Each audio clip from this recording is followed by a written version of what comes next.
Hello and welcome back to another video. Today we are talking about Tropical Depression 18, which has formed in the Atlantic.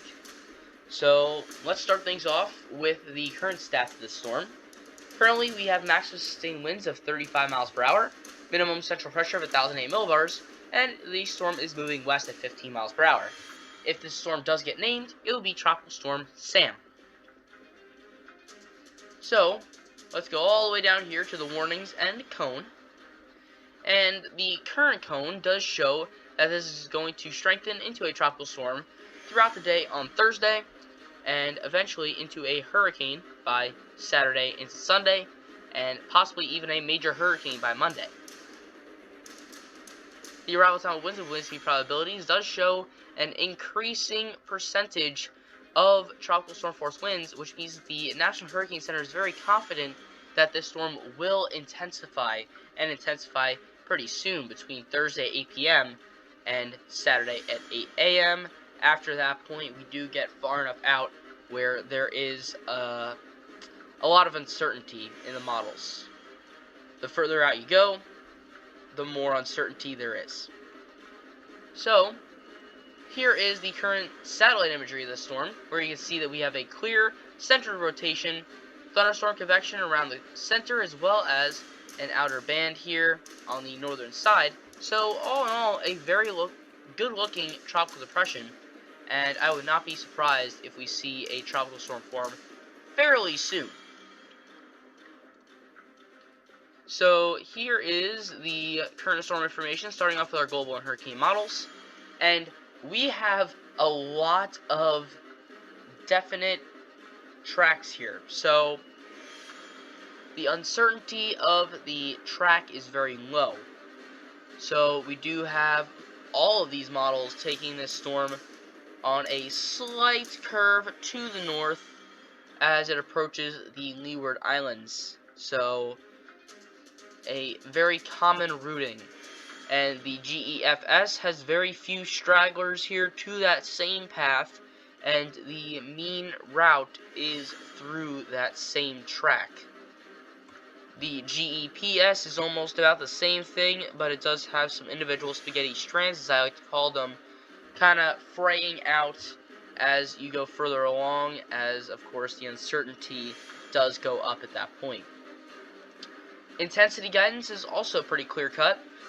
Except for a few stragglers, all of these models have this becoming a Category 1 hurricane at least, and the most common path does show this becoming a major hurricane, possibly even Category 4 major hurricane. So, moving on here to Weather Nerds, and this is the European ensemble, where we do have that clear-cut path of the storm, and the median would be right in here, which does take that right along that path that we saw in the global hurricane models.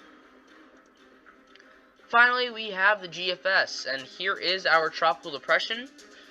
So, as you can see here, the storm does start to intensify quickly as it moves toward the Leeward Islands, and eventually starts to explode as it passes by the Leeward Islands and starts to turn to the north, definitely at a major hurricane status at this point. Now, after that, we could see the storm continue up north. I've seen it making landfall in Newfoundland or Nova Scotia, but it could also wrap around this high pressure up into Ireland, Iceland, or Greenland. So after about the Leeward Islands and Bermuda, the track of the storm is still to be determined. So all in all, we do have a fairly strong storm here approaching the Leeward Islands, and if you live in Puerto Rico or the northern Leeward Islands, definitely take note that there will be probably a very high chance of some rough surf. This is Thursday into Friday of next week, so Thursday the 30th into Friday the 1st. So let's go here to our 10-meter wind. This just shows the wind intensity of the storm. So let's see if we could actually get... Yes, we can. little closer look at this storm. So the storm does intensify into a tropical storm Thursday into Friday, and then eventually into a hurricane throughout the day on Saturday and Sunday. Back to a tropical storm here for a little bit on Monday. Tuesday, back to a hurricane, and we start to see that rapid intensification moving on into Friday and Saturday of next week. So Saturday the 2nd, passing right by Bermuda. Here's Bermuda. So definitely some rough surf there. And this is a Category 1 or 2 hurricane at this point, maybe even borderline Cat 3.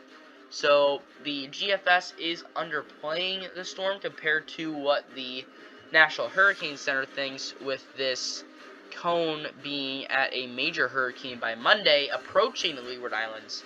So the intensity of this storm is definitely up in the air more than the track. The track is pretty much settled at this point, that it's going to be taking that clear-cut path to the north of the Leeward Islands, possibly to the east, or even right around the Bermuda area. But all in all, we could see this storm kind of drop off at Category 1, or we can see it continue to shoot up into Category 2 and Category 3. If I was to kind of pick a track of what the GFS is kind of showing right now, it's kind of showing a slow intensification up to Category 1, back to a tropical storm, back to Category 1, and then it kind of shoots up. So kind of like this AVNI track here. So it goes up to a hurricane, back down to a tropical storm, and back up into a Category 2 hurricane. So that is definitely a possibility, not the majority of the models. Most of the models are showing this becoming a Category 2 plus hurricane. But this is one of those things that we just have to wait and see. We are so far out from that point that it's definitely not as certain, it's not settled that this storm is going to become a major hurricane by Monday. That could definitely change. So what do you think about this storm system? Comment in the comment section down below. But that is all I have for today. If you enjoyed this video, consider leaving a like, subscribing, and hitting the bell. And I will see you guys next time.